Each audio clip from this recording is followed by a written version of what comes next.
नमस्कार किसान साथियों, मैं आपका दोस्त नरेंद्र पोरवाल आपके अपने YouTube चैनल देश की शान हमारे किसान में आपका बहुत बहुत स्वागत करता हूं। किसान साथियों, लहसुन की फसल हम लगाते हैं और जैसे ही वह थोड़ी बड़ी होने लगती हैं उसमें बीमारियां, रोग, पीलापन और सभी जो रोग हैं उनकी शुरुआत हो जाती हैं और उनको अगर हम सही समय पर कंट्रोल नहीं करते हैं तो वह काफ़ी ज़्यादा मात्रा में बढ़ जाते हैं और उनकी सही समय पर हमें सही पहचान करके सही दवाई के द्वारा उसको कंट्रोल करना पड़ता है। और कंट्रोल नहीं करने पर काफ़ी ज़्यादा बढ़ जाते हैं और बढ़ने पर हमारा उत्पादन को प्रभावित करते हैं और बाकी आगे जाकर पौधा रोगग्रस्त होता है तो हमें ज़्यादा बड़ी मात्रा में दवाइयाँ लाकर उनमें स्प्रे करना पड़ते हैं या देने पड़ते हैं, जिससे हमारा खर्चा भी ज़्यादा लगता है। तो इसलिए हमें कोशिश यही करनी है कि हमें शुरुआती अवस्था में ही उन रोगों पर कंट्रोल करना है, जिससे कि वह जल्दी भी कंट्रोल होंगे और हमारे पौधे को कोई भी नुकसान वह नहीं पहुँचा पाएंगे। तो शुरुआती अवस्था में कौन कौन से रोग लगते हैं अगर उनकी बात करें तो शुरुआती अवस्था में जो जड़ होती है पौधे की,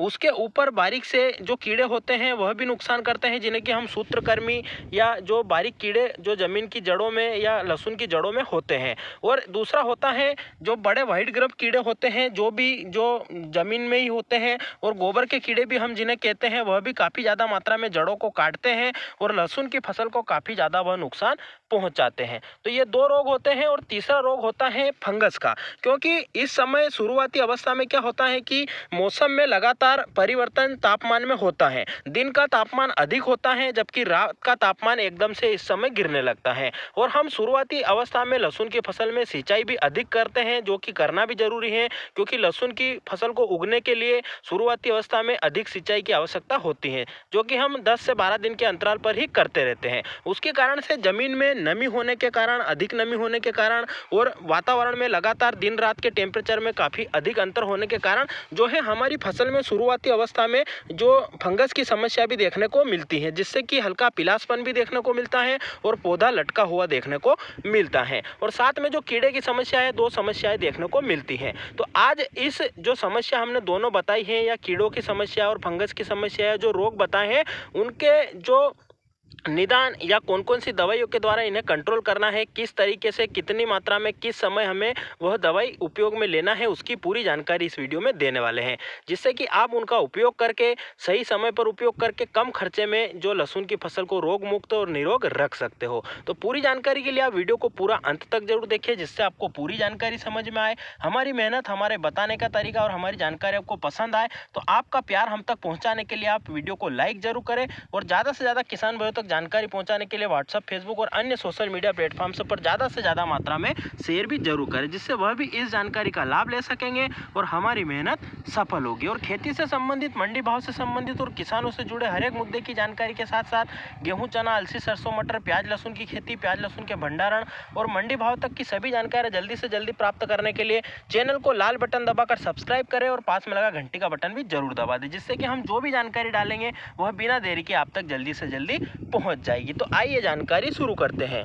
साथियों, सबसे पहले बात करें कि जो जड़ में कीड़ा होता है या लहसुन की जो फसल उगती है उसके 10 से 15 दिन बाद वह समस्या स्टार्ट हो जाती है। तो उसमें क्या होता है कि जो हमारा पौधा होता है उसकी जो जड़ होती है, हमारे पौधे की जो जड़ होती है उसके ऊपर जड़ के ही समान आकार का एक कीड़ा होता है, बारीक, जिसे कि हम सूत्रकृमि भी कहते हैं, और बिल्कुल महीन होता है। उन्हें हमें काफ़ी ज़्यादा गौर से देखने पर वह हमारी जड़ के पास में या हमारी जो कली होती है उसके ऊपर हमें जो छिलके के अंदर दिखाई देता है। तो उसका अगर सही समय पर हम कंट्रोल नहीं करते हैं तो वह हमारी कुली को काफ़ी ज़्यादा डैमेज कर देता है और जड़ों को काट कर वह नीचे जो है उन्हें पौधे से अलग कर देता है, जिससे कि भोजन का प्रवाह बंद हो जाता है, खाद पानी पौधे को मिलना बंद हो जाता है, जिससे कि वह धीरे धीरे पीला पड़कर सूखने लगता है। अब यह होता क्यों है, अगर उसकी बात करें तो खेत में क्योंकि शुरुआती अवस्था में नमी काफ़ी ज़्यादा अधिक रहती है, उसकी वजह से वह पनपता है गीले मौसम में और उसकी वजह से ही वह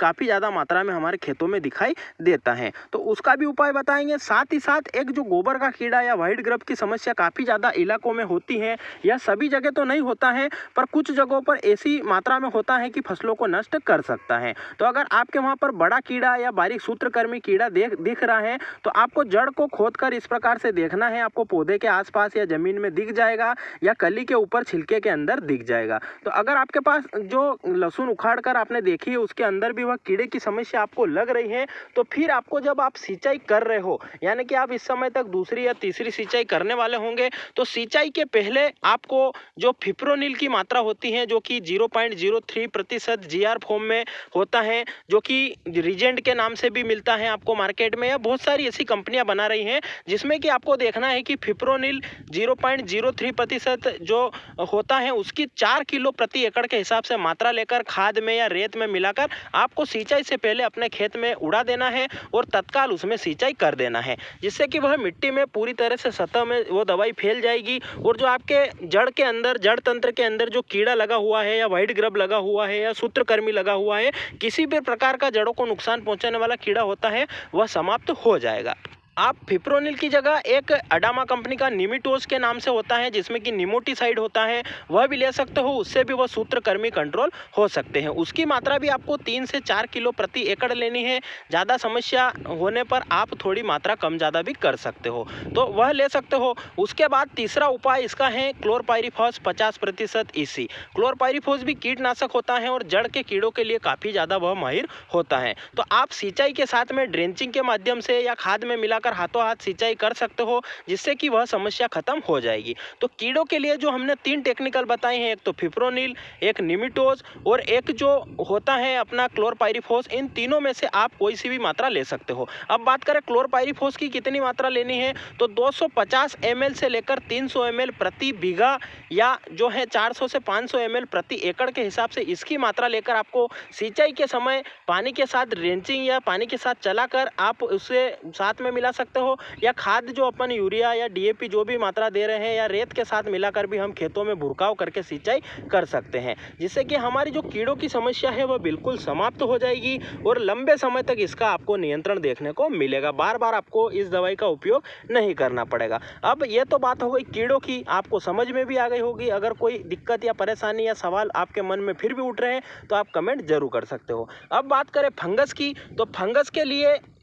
जो है आपको कौन सा टेक्निकल लेना है, अगर उसकी बात करें तो आपके अगर खेतों में नीचे की पत्तियां पीलासपन दिख रही हैं या जो 4 से 5 पत्ती अपने लहसुन में होती हैं उसमें से जो सबसे नीचे की पत्तियां अगर पीली दिख रही हैं, तो आपको समझ जाना है कि आपके खेतों में अधिक नमी होने की वजह से फंगस की समस्या शुरू हो गई है। और उसके लिए आपको कोई सा भी सिस्टोमेटिक फंगिसाइड, चाहे आप कीटाजिन ले लीजिए या जो भी सिस्टोमेटिक फंगिसाइड बहुत सारे होते हैं, उनको आपको लाकर उस जो पानी के साथ ड्रेंचिंग करके चलाना है, क्योंकि शुरुआत में पौधा काफ़ी छोटा होता है और अगर हम स्प्रे करते हैं तो स्प्रे के माध्यम से पौधा उतनी तेजी से उस दवाई को नहीं ले पाता है। इसलिए अगर हम पानी के साथ चलाते हैं तो क्यारी जब पूरी भरा कर चलेगी और हम ड्रेंचिंग करेंगे तो पूरी क्यारियों में, मिट्टी में, जड़ों में, पत्तों पर सब दूर फैलता हुआ जाएगा और हमारा फंगिसाइड पूरी तरह से काम करेगा और सिस्टोमेटिक होने की वजह से वो पूरी तरह से जड़ तंत्र से लेकर ऊपर तक और ऊपर से लेकर जड़ तंत्र तक पूरी तरह से फैल जाएगा और आपकी फंगस कहीं भी होगी, चाहे वह मिट्टी में होगी तो भी समाप्त हो जाएगी, पौधे में होगी तो भी समाप्त हो जाएगी और आपके लहसुन में आ रहा पीलापन बिल्कुल ही समाप्त हो जाएगा। तो आप सिस्टोमेटिक फंगिसाइड कोई सा भी लेकर चला सकते हो, या फिर आपने सिंचाई कर दी है तो ये तो बात हो गई सिंचाई करने के पहले की, कि सिंचाई करने के पहले आपको फंगिसाइड कौन सा लेना है, कितनी मात्रा में। सिस्टोमेटिक फंगिसाइड कीटनाशक जो कीटाजिन की बात करें तो आपको 200 से 250 ml प्रति बीघा और 300 ml प्रति एकड़ के हिसाब से लेकर ड्रेंचिंग करनी है। जो कीटाजिन फंगिसाइड या सिस्टोमेटिक फंगिसाइड आप कोई सा भी ले रहे हो तो उसकी इतनी मात्रा आपको लेनी है। ये तो बात हो गई सिंचाई के पहले आपको किस प्रकार से देना है, कितनी मात्रा में देना है। अगर आपने सिंचाई कर दी है और उसके बाद आपको समस्या का पता चला है या सिंचाई करने के बाद आप हमारा वीडियो देख रहे हो, तो अब आप अगली सिंचाई का इंतजार करोगे तो उसमें आपको काफ़ी ज़्यादा नुकसान देखने को मिलेगा। पौधे की जड़ें हैं वह कीड़े और फंगस काफ़ी ज़्यादा नुकसान पहुंचा देगी। तो अगर आपने सिंचाई कर दी है तो उसके बाद भी उपाय है किसान साथियों, सिंचाई करने के बाद में जो क्लोरपाइरीफॉस होती हैं उसकी 400 ml या 450 ml मात्रा लेकर आपको प्रति एकड़ के हिसाब से 150 से 200 लीटर पानी में मिलाकर आप अगर स्प्रे भी करते हो तो भी वह पूरी मिट्टी में, ज़मीन में और पौधे के ऊपर उड़ जाएगी। उसके कारण जो कीड़े की समस्या है वो बिल्कुल ही समाप्त हो जाएगी।